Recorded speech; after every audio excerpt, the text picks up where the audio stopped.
Pakistan's efforts in stabilizing the country. One of the very basic focus of my topic on NATO's complete withdrawal and security situation in Afghanistan and Pakistan.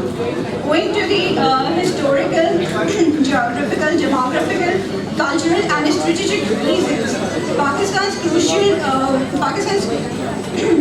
national and regional interests are at stake in post-NATO Afghanistan, which is most likely to remain in an unstable condition. With the NATO combat troops having gone and the US gearing for an exit in 2016, the country would be left in the hands of weak and underdeveloped security forces, and this situation has serious security implications over Pakistan. Scholars and observers cannot help but compare Soviet Union's withdrawal of 1988 and 1989 to NATO's exit in January 2015 and in 2016. Handed over the withdrawal of the both post-Soviet era and the NATO's, actually they handed over command and control of security responsibility to Afghan forces, and most of the alliance's combat troops left the war-torn country. The situation leading to both withdrawal are hauntingly similar. No clear victory in sight, crumbling state institutions and bloodthirsty, powerful ethnic and tribal groups and factions waiting for someone to ignite the fire. After 14 years of war, Afghanistan looks only slightly better than before, with a relatively peaceful political transition, higher literacy rates, higher life expectancy, and slightly increased GDP. However, the objectives behind the invasion of Afghanistan in October 2001, which were mainly to root out Al-Qaeda, Taliban, and establish security, which is the most important aspect of the invasion into the 2001 invasion, has not been achieved. And it is parallel to, if you compare the same situation in the 1988 and the 1989. The US and NATO forces have been racing against time to train the Afghan National Security Forces so that responsibilities can be transferred to them. But the ANSF, Afghan National Security Forces, is still incapable of independently taking back the areas under control of the Taliban. The apprehensions are that after the foreign troops leave Afghanistan, a full-fledged civil war might once again break out, just like it happened after the Soviet withdrawal, or worse, with the harrowing events of the birth of the Islamic State in Iraq and Syria, that is the ISIS. Fears abound about a similar crisis in the country. And of course, it has the triple over effect over the Pakistan security as well. The most worrying aspect of the situation in Afghanistan is that events in the country will inevitably affect its neighbor, and in particular in Pakistan. Pakistan has had to witness the death of 50,000 people since the largest number of casualties after Iraq and Afghanistan since 2001, since the war has started up. Its porous, mostly unguarded, 2,640-kilometer long border with Afghanistan makes it convenient for militants and refugees to easily cross into Pakistan. Therefore, an unstable Afghanistan after total NATO withdrawal will have dangerous spillover effect on its eastern neighbor. Over here, I rapidly move towards the highest to highlight NATO's transfer of responsibility to ANSF. You may call it a transition and you may call it a withdrawal. Whatever the case is, the situation will worsen later on. A new and different NATO mission is now to advise, train and assist the ANSF, which has two important components, Afghan National Army and Afghan National Police.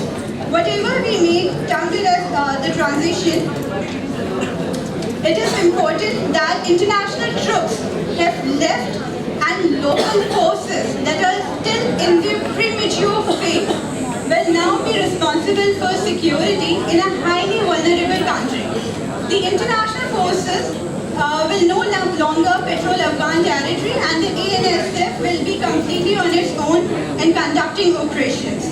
In 2006, then, NATO Supreme Commander claimed the Afghan National Army is most successful pillar of reconstruction efforts to date. NATO's efforts are primarily to develop and to strengthen ANSF so that it can easily withdraw from Afghanistan and from the region because of the pressing issues, because of the pressures that it can get from the European Union and the other countries and the NATO members and their other bodies. Because of that, the international trainer had held ANSF in its transition phase. Since 2010, it has increased in number from roughly 224,000 to nearly 400,000 currently. US top commander in Afghanistan, General John Campbell, stated, "I have confidence in the strength of the Afghan security forces. Beyond doubt that much has been, efforts have been put into strengthening the ANSF. But the problem is that if we critically analyze ANSF, overall it has the deficiency. The problems are over there. There is the stagnation in the development of ANSF.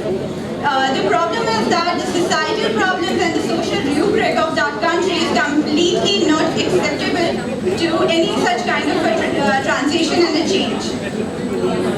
ANSF overall has notable deficiency in such areas as intelligence collection and logistics, which has adversely impacted on their performance in battlefield. There are problems with motivation, absenteeism and desertion, corruption and predatory behaviors. According to analysts, the Taliban insurgencies will become an even greater to Afghanistan's stability in 2015 and 2018 phase, which contradicts the assumption in Chicago summit of a reduced insurgent threat. The United Nations Assistance Mission in Afghanistan reported an 11% increase in the security incidents. It is not just the fact that the ANSF is weak, but also that the Taliban are growing stronger. They are not only gaining more ground in Pashtun-dominated areas in the southeast of the country, but also in the Uzbek and Tajik majority areas in the north. This time they have also changed their tactics. They are showing more flexibility and they are coming up with a parallel system to the government, one that approves the development project. And that is why Taliban are again coming up with the more popularity over there. Along with the Taliban, Al-Qaeda too is regaining its influence in Afghanistan. Al-Qaeda paramilitary commander and Emir for northeastern Afghanistan, Farooq al-Qatir, is already attempting to expand its footprint in the northeast, and this leads to an assumption that NATO and US withdrawal will lead to Al-Qaeda's expansion in Kunar and Nuristan. If we come towards the spillover effect on the Pakistan, there have been the Taliban have been emboldened by the protest of fighting a much weakened adversary. Because over there, the government is not that much strengthened, and the problem over there is that if the government is not strengthened, who will be over there to counter Taliban and the insurgencies? The Taliban are gaining more and more ground in Afghanistan, even in areas near Kabul and in north, which are not its traditional strongholds.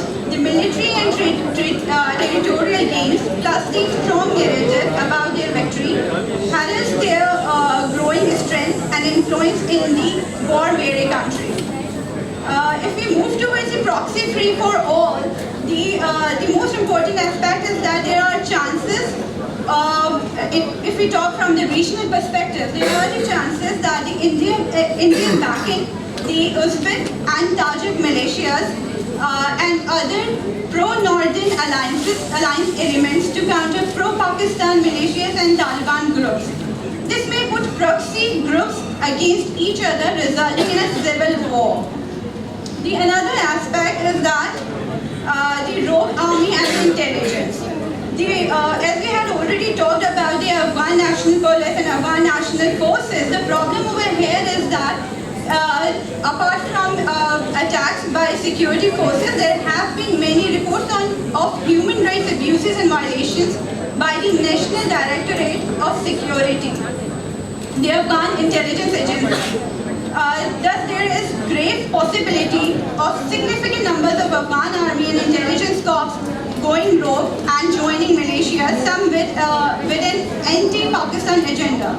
The trained rogue elements could even collaborate with the TTP, adding more muscle to the organization carrying out attacks against the state of Pakistan.